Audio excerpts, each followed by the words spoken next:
जय हिंद साथियों, मैं अनिल कुमार फिर से अपने यूट्यूब चैनल में आप लोगों का स्वागत करता हूं। दोस्तों, आज के सेशन का मेरा जो टॉपिक है वो आपको प्रारूप समिति से जुड़ा हुआ है। लेकिन उस टॉपिक को जानने से पहले हमें सबसे पहले बाबा साहब भीमराव अम्बेडकर के बारे में कुछ टॉपिकों को क्या है कि आपको जानना है, जो आपके एग्जाम के दृष्टिकोण से महत्वपूर्ण हो। ठीक है ना, चाहे आप 11th में हो या 12th में हो या आप ग्रेजुएशन में हो या किसी भी प्रकार की प्रतियोगी परीक्षाओं की तैयारी करते हैं, तो आप के लिए आज का वीडियो जो है वो आपको रामबाण साबित होने वाला है। तो चलिए साथियों, आज की सेशन को शुरू करते हैं। तो देखिए, तो सबसे पहले आपके ये जो स्क्रीन है यहाँ पे आपको देखते होंगे डॉक्टर भीमराव अंबेडकर जी का नाम। ठीक है ना, तो सबसे पहले जान लीजिए कि ये जो अंबेडकर साहब है, इनका जो जन्म होता है वो आपको कब होता है। तो देखिए, तो बाबा साहब भीमराव अंबेडकर का जन्म जो होता है आपको 14 अप्रैल 1891 को। तो फिर पूछा जाएगा कि इनका जन्म कहाँ होता है, तो महू मध्य प्रदेश में। क्या होता है?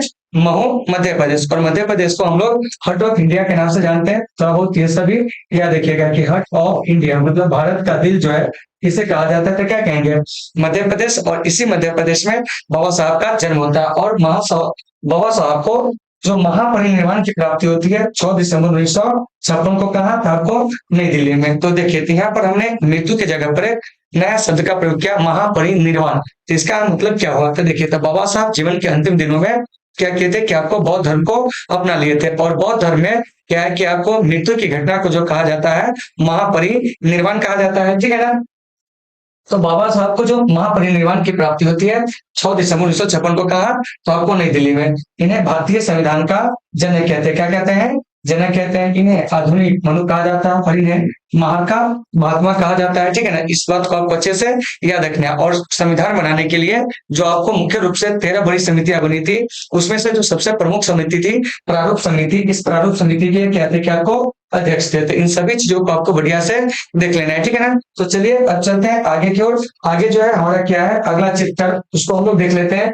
देखिए, तो बाबा साहब भीमराव अम्बेडकर से हमेशा ये जो प्रश्न है आपकी स्क्रीन पे, वो आपको कॉम्पिटिटिव छात्रों के लिए सिर दर्द बना रहता है कि हम इसे कैसे याद रखें। देखिए, प्रश्न है आपका कि डॉक्टर बी आर अम्बेडकर का निर्वाचन जो है संविधान सभा में आपको कहाँ से हुआ था, यही प्रश्न है। तो देखिए, तो बाबा साहब भीमराव अम्बेडकर का निर्वाचन जो है संविधान सभा में साथियों, वो आपको पूर्वी बंगाल से हुआ था। लेकिन पूर्वी बंगाल से कब अत्यंत है, तो आपको प्रारंभ में। क्या है? प्रारंभ में। यानी कहने का मतलब यह हुआ कि जब आपको कैबिनेट मिशन योजना के आधार पर जो संविधान सभा गठित हुई थी, क्या हुई थी? गठित हुई थी। ठीक है ना, 1946 में। तो उन दिनों में इनका जो निर्वाचन होता है वो आपको कहाँ से होता है जानते हैं? तो आपको पूर्वी बंगाल से। लेकिन भारतीय स्वतंत्रता अधिनियम के बाद क्या होता है कि भारत और पाकिस्तान जब बनता है, तो यहाँ से यह क्षेत्र जो होता है पूर्वी बंगाल का क्षेत्र, वो आपको पाकिस्तान में चला जाता है। तब इनका जो आपको पुनः निर्वाचन होता है संविधान सभा में, वो आपको मुंबई से होता है। कहाँ से होता है? मुंबई से। अगर खास सीट की बात करेंगे तो हो जाएगा आपको ऊना। क्या हो जाएगा? ऊना सीट से होता है। ठीक है ना, तो वहीं आपके नीचे दिया गया क्या कि भारत विभाजन के बाद पूर्वी बंगाल जो होता है वो आपको कहाँ चला जाता है? पाकिस्तान के हिस्से में। तो आपको क्या होता है कि बाबा साहब भीमराव अम्बेडकर का निर्वाचन जो होता है आपको पुणे कहाँ से होता है? तो मुंबई के पुणे सीट से। ठीक है ना, और इस पुणे सीट को कौन खाली कर दिया था बाबा साहब के लिए? था आपको एमआर करने था। आप इसी से इस बात का महत्व लगा सकते हैं कि बिना बाबा साहब के संविधान की रचना जो थी करना वो आपको संभव नहीं था, क्योंकि उस दौर में उनके समान पढ़े लिखे मात्र एक व्यक्ति थे, वो थे आपको केवल बी एन राव, यानी कि बेनेगल नरसिंह राव, जो कि आपको संविधान सभा के संवैधानिक सलाहकार थे। तो सोच सकते हैं कि आपको एजुकेशन का कितना महत्व होता है। ठीक है ना, तो चलिए चलते हैं आगे। यहाँ से एक प्रश्न पूछा जाएगा कि बताइए कि संविधान सभा में डॉक्टर बी आर अम्बेडकर का निर्वाचन कहाँ से हुआ था? तब क्या कहोगे?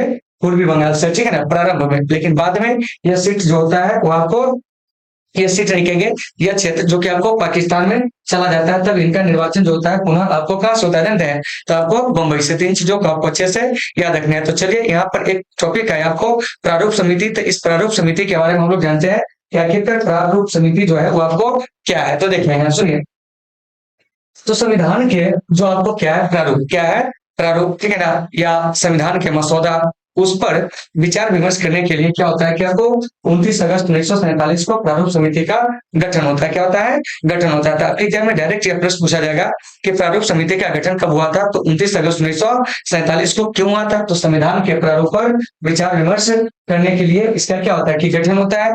और ये जो प्रारूप समिति है इसका अन्य नाम क्या है? तो कहेंगे मसौदा समिति, पांडुलिखन समिति, या अंग्रेजी में इसे बोलते हैं ड्राफ्टिंग कमेटी। तो इन चीजों को याद रखिएगा ये जो प्रारूप समिति है, ठीक है ना, संविधान सभा को अपनी रिपोर्ट कब सौंपता है? तो आपको 21 फरवरी 1948 को, क्या है, 48 को, ठीक है ना, संविधान सभा को अपनी रिपोर्ट जो होती है वो आपको प्रस्तुत करती है। और ये जो प्रारूप समिति है, इसमें जो सदस्यों की संख्या होती है वो आपको 7 को भी कैसे जानते हैं? तो अध्यक्ष को लेकर, किसको लेकर? अध्यक्ष को लेकर। तो देखिए, तो यहाँ पे 2 डेट है, थोड़ा सा आप इसे याद रखिएगा। क्या कीजिएगा? याद रखिएगा। जैसे देखिए, एक डेट है 29 अगस्त, तो थोड़ा सा ध्यान दीजिएगा कि 29 अगस्त को ना हमारे भारत में आपको राष्ट्रीय खेल दिवस मनाया जाता है। क्या मनाया जाता है? राष्ट्रीय खेल दिवस के साथ इसको भी आपको याद रखना होगा, क्योंकि आप कॉम्पिटिटिव छात्र हैं, तो आपको ये पता होना चाहिए कि मेजर ध्यानचंद के जन्म दिवस पे 29 अगस्त को क्या होता था? आपको खेल दिवस मनाया जाता है। और 21 फरवरी को अंतर्राष्ट्रीय मातृभाषा दिवस मनाया जाता है। तो इसी 21 फरवरी 1948 को बाबा साहब ने की अध्यक्षता में बनी जो आपको प्रारूप समिति थी, उसने संविधान सभा को अपनी रिपोर्ट जो थी पेश की थी। तो संविधान सभा में जो टोटल 7 सदस्य थे वो कौन कौन थे, इसको हम लोग क्या करेंगे कि आपको बात करेंगे। तो देखिए, संविधान सभा में जो आपको टोटल थे वो कितने सदस्य थे? तो आपको 7 सदस्य थे, वो भी आपको अध्यक्ष को लेकर थे। यहाँ से डायरेक्ट प्रश्न आएगा सबसे पहले कि संविधान सभा के जो अध्यक्ष थे वो आपको कौन थे? तो संविधान सभा के अध्यक्ष की बात जब आएगी तो हो जाएंगे डॉक्टर राजेंद्र प्रसाद। लेकिन यहाँ से बात आएगी कि प्रारूप समिति के अध्यक्ष कौन थे? तो आपको डॉक्टर BR अम्बेडकर, ठीक है ना। तो देखिए, तो प्रारूप समिति के जो अन्य सदस्य है वो कौन कौन है? तो देखिए, सैयद मोहम्मद सादुल्ला, इसके बाद आपको एन गोपाल स्वामी अयंगर, अलादी कृष्णा स्वामी अय्यर, के मुंशी, एन माधवराव, टीटी कृष्णामाचारी। तो ये 7 व्यक्ति जो है वो आपको प्रारूप समिति के क्या है, क्या आपको सदस्य थे। तो इसमें देखिएगा, बाबा साहब जो थे वो आपको अध्यक्ष थे, क्या थे? अध्यक्ष थे। और एकमात्र मुस्लिम जो सदस्य थे वो आपको मोहम्मद सादुल्ला, क्या है? मोहम्मद सादुल्ला। बाकी इन सदस्यों का नाम आपको याद रखना है। किस लिए याद रखना है? क्योंकि देखिए, आपके जो एग्जाम होते हैं, क्या होते हैं? एग्जाम होते हैं, ठीक है ना। यानी कि चाहे वो बोर्ड का एग्जाम हो, चाहे वो आपको कॉम्पिटिटिव एग्जाम हो, तो उसमें यह प्रश्न पूछा जाता है कि इनमें से कौन प्रारूप समिति के जो थे वो आपको सदस्य नहीं थे। तो आप उसे कैसे याद रखोगे? तो देखिए, तो एक तो सबसे पहले अध्यक्ष साहब का नाम आपको याद रखना है, तो डॉक्टर BR अम्बेडकर साहब थे, नो डाउट। उसका एक मुस्लिम जो आपको सदस्य थे, आपको कौन जानते हैं? मोहम्मद सादुल्ला, इन्हें याद रखना है। और उसके बाद इधर देखिएगा, जो सदस्य एन गोपाल स्वामी अयंगर, अलादी कृष्णा स्वामी अय्यर, के मुंशी मतलब कन्हैयालाल मणिकलाल मुंशी, हम इनका पूरा नाम लिख देते हैं, कन्हैया, क्या है? कन्हैया लाल, ठीक है ना। मणिकलाल, क्या है? मणिक लाल, ठीक है ना, मुंशी। एक साथ लिखिएगा, कन्हैयालाल मणिकलाल मुंशी इनका पूरा नाम है, ठीक है ना। इसके बाद है आपको एन माधवराव, इसके बाद है टीटी कृष्णामाचारी। तो देखिए, तो इसके सदस्यों को हम कैसे याद रखेंगे? तो इसमें आपको दिखता होगा कि इस दोनों आदमी के नाम को छोड़कर बाकी जो भी सदस्य है उनके नाम में कहीं नहीं कृष्ण जी के पर्यायवाची जो नाम है वो लगा हुआ है। जैसे देखिए, गोपाल, कृष्ण को बोलते हैं कृष्णा, कृष्ण को बोलते हैं कन्हैया, किनको बोलते हैं? कृष्ण को बोलते हैं। माधव, किनको बोलते हैं? कृष्ण को बोलते हैं। कृष्णा, किनको बोलते हैं? कृष्ण को बोलते हैं। तो आप ऐसे भी इसको याद रख सकते हो, क्या कि जिस नाम में आपको ज्यादातर मिलेंगे कृष्ण जी के पर्यायवाची नाम, तो ऐसे लोगों के बारे में आपको यहीं से छाट सकते हो, लेकिन थोड़ा बहुत आपको याद भी रखना होगा, ठीक है ना। तो देखिए, तो इसमें क्या होता है कि आपको BL मित्तर साहब जब त्यागपत्र देते हैं ना, तब एन माधवराव आते हैं। यानी कि शुरू में एन माधवराव नहीं रहते। जब आपको BL मित्तर साहब त्यागपत्र दे देते हैं, तब आपको प्रारूप समिति में क्या होता है जानते हैं? कि आपको सदस्य बनाए जाते हैं एन माधवराव को। और जब VP खेतान की मृत्यु हो जाती है, तब क्या होता है जानते हैं? कि टीटी कृष्णामाचारी जो होते हैं वो आपको सदस्य बनते हैं। तो आपके एग्जाम में प्रश्न कैसे पूछा जाएगा?